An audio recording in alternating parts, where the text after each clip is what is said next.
Pasok ba daw po ba ang general average na 85.28 sa Achiever?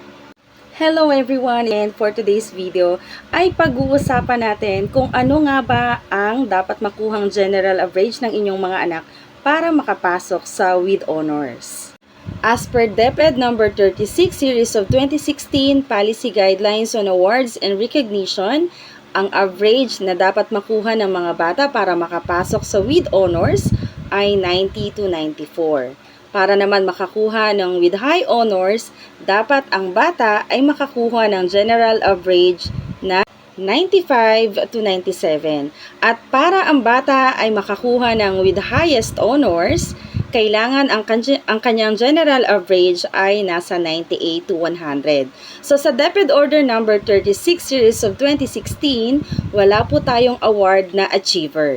Ang meron lang po tayo ay with honors, with high honors, and with highest honors. So bakit may ibang advisors na nagbibigay ng award na achievers? Nagbibigay ng achievers ang ibang teachers para i-motivate yung kanyang mga estudyante na abutin yung 90 na general average para masali sila sa with honors. But still, wala tayong award na achievers or yung mga estudyante na nakakuha ng 89.49 below ay wala po talagang award.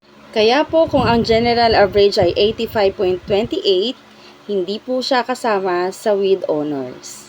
Yan lang po at huwag kalimutang i-share ang video na to. Salamat!